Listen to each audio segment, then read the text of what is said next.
Just a terrible situation here, but perhaps some good news. After 6 weeks of searching through the North Landfill, law enforcement believes they have found the body of Ja'Derrius Minnieweather. Our Riley Kramer spoke with the chief today. She's here with what the crews were able to come up with. Hey, Riley.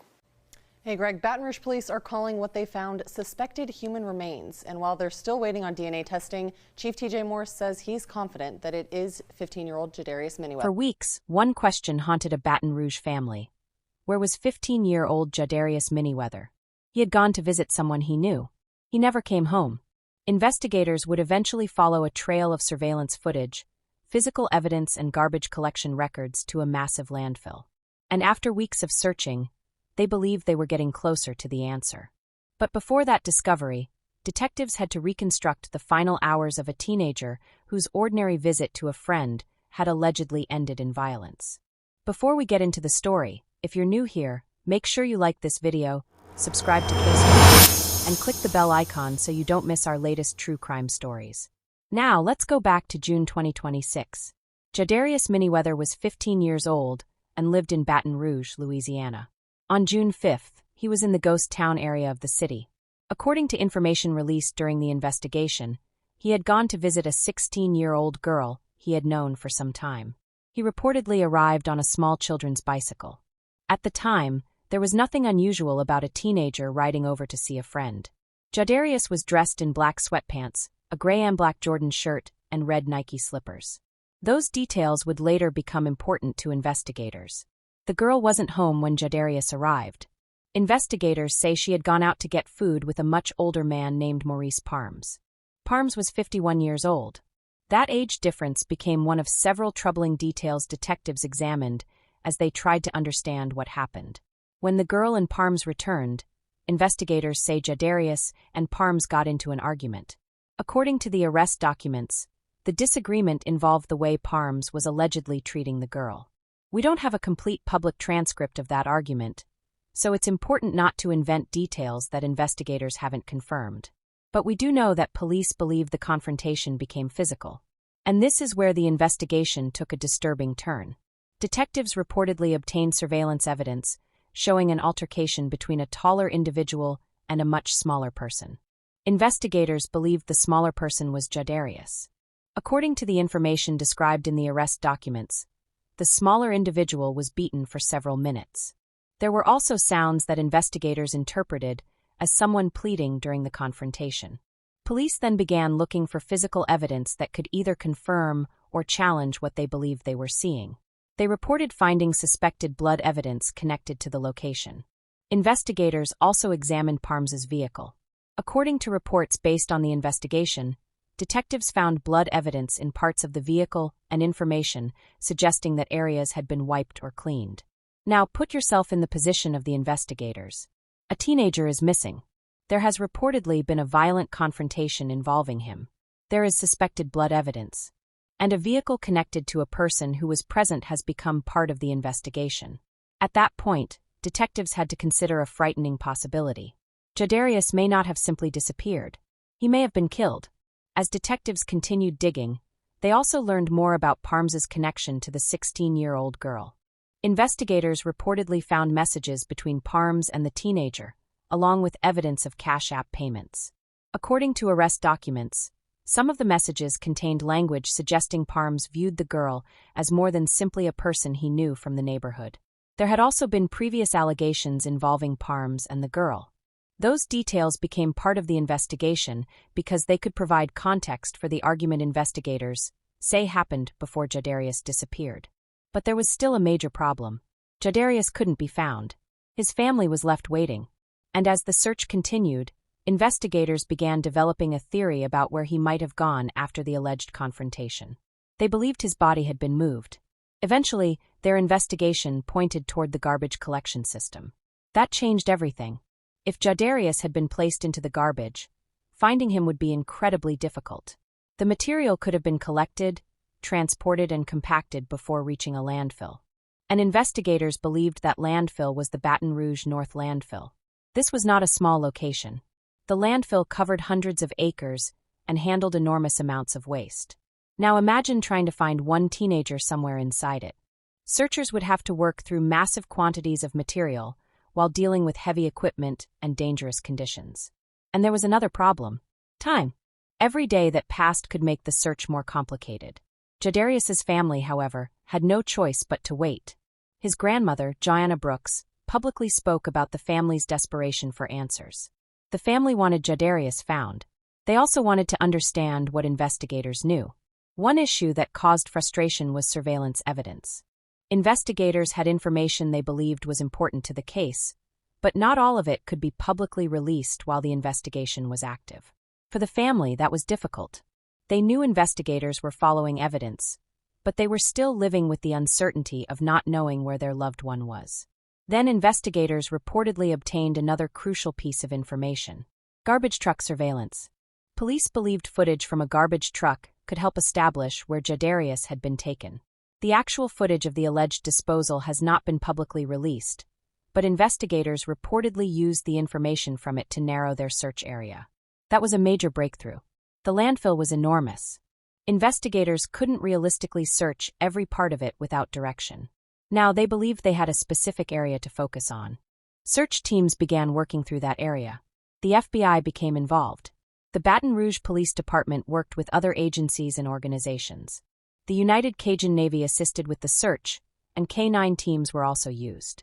But this wasn't a simple recovery operation. Searchers had to carefully work through tons of waste. They had to deal with unstable material, machinery, and hazardous conditions. They also had to preserve potential evidence. And all the while, Jaderrius's family was waiting for the phone call they desperately wanted, the call telling them their boy had been found. Days passed, then weeks. The search continued. Investigators remained convinced that the landfill held the answer.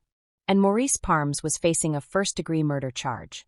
But remember, a charge is not a conviction. At this stage, investigators still needed to establish the full chain of events and gather enough evidence to support their allegations in court. The landfill search was therefore more than a search for remains. It was a search for evidence. Every item recovered could potentially help investigators reconstruct what happened after the alleged confrontation. Every piece of information could help establish a timeline. And every day brought the possibility of a breakthrough.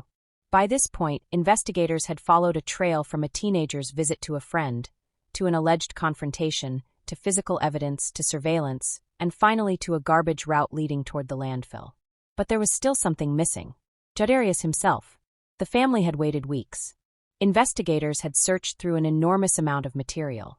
And the question remained: would they actually find him? The answer was getting closer. Because by August, the search had narrowed dramatically. Investigators had the information they believed connected Jaderrius to the landfill. They had the surveillance evidence. They had search teams on the ground. They had spent weeks following the trail. But nobody yet knew what was waiting underneath the material in that narrowed search area. And then, on August 18th, investigators were finally about to make the discovery that would change this case forever. And then, on August 18th, investigators finally made the discovery everyone had been waiting for. Human remains were recovered from the Baton Rouge landfill. After weeks of searching, investigators had found remains they believed could be those of 15-year-old Ja'Derrius Minnieweather. For his family, this was the moment they had been waiting for and fearing at the same time. For weeks, they had wanted their child found.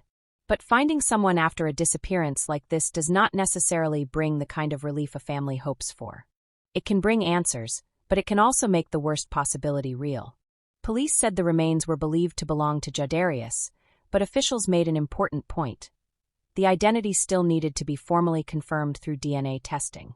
There was, however, another detail that investigators considered significant. Clothing recovered with the remains reportedly appeared to match what Jaderrius had been wearing when he disappeared. That clothing description had been known since the beginning of the investigation. Jaderrius had last been seen wearing black sweatpants, a gray and black Jordan shirt, and red Nike slippers. Now investigators had recovered clothing that appeared consistent with that description. Still, police did not treat that as the final scientific identification. DNA testing remained necessary. And that distinction is important because this case is now moving from a search operation into a forensic investigation. Investigators can examine the remains. They can work to establish identity. They can look for evidence that may help determine how Jaderrius died. And those findings could become extremely important in the case against Maurice Parms. Parms is facing a first-degree murder charge. But he has not been convicted. the allegations against him still have to go through the legal process. That means prosecutors will have to present evidence showing what happened and establish Parms's responsibility beyond a reasonable doubt if the case goes to trial. The recovery of the remains could give investigators additional evidence to work with. For weeks, they had been trying to understand what happened after the alleged confrontation between Jaderrius and Parms. Now they potentially had forensic evidence that could help answer some of those questions. But there was another reason police continued searching the landfill even after the remains were recovered. They were looking for more evidence. Finding the remains could tell investigators where Jaderrius ended up. It may not tell them everything that happened before he got there. Investigators still need to establish the complete timeline. They need to understand the sequence between the alleged argument and the disappearance. They need to examine the forensic findings. And they need to determine whether other evidence remains hidden inside the landfill. That brings us back to the surveillance evidence. Investigators reportedly had footage that helped them reconstruct the alleged confrontation. The public has not been shown footage of the actual attack. Reports have described what investigators say they observed, but that is different from having the video publicly available. The same applies to the garbage truck footage. Investigators reportedly used it to narrow down where they believed Jaderrius had been taken, but the public has not been given the complete footage of the alleged disposal. That means viewers should be careful when they see social media posts claiming that a video of the murder has been released. Based on the information publicly available, there is a difference between evidence investigators possess and footage that has actually been released to the public. And that distinction matters in a case where so much information is still developing. There is also the question of the 16-year-old girl. She was reportedly the person Jaderrius had gone to visit. She was away when he arrived. She returned with Parms. And investigators say the argument between Jaderrius and Parms followed. That places her near the beginning of the timeline. But there is still no complete public account giving viewers every detail of what she allegedly witnessed that night. We should not assume what she saw or heard beyond what investigators have publicly described. Her relationship with Parms, however, became part of the investigation. Detectives reportedly found messages and financial transactions between them. Earlier allegations involving Parms and the teenager also became relevant. Those details may help explain why investigators considered the confrontation important. But ultimately, evidence will have to establish what actually happened. And that is where the forensic examination of the recovered remains could become especially important. If the remains are formally identified as Jaderrius, investigators can move forward with a more complete examination. The findings could potentially answer questions about injuries, cause of death, and other circumstances surrounding his death. Those findings could then be compared with the surveillance evidence, physical evidence, and other information already collected. For Jaderrius's family, though, the legal terminology cannot change what has happened. They spent weeks not knowing where their child was. They watched search teams work through the landfill. They waited for updates. They had to live with the possibility that the person they loved might never be found. Now authorities believe they may finally have him. That is an enormous emotional shift. The family can begin thinking about bringing their loved one home and giving him a proper farewell. But they are also left with questions that only the investigation and court process may answer. Why did the confrontation happen? What exactly happened during those final moments? What did the 16-year-old girl witness? What happened immediately after the alleged attack? How was Jaderrius transported? And what evidence might investigators still recover?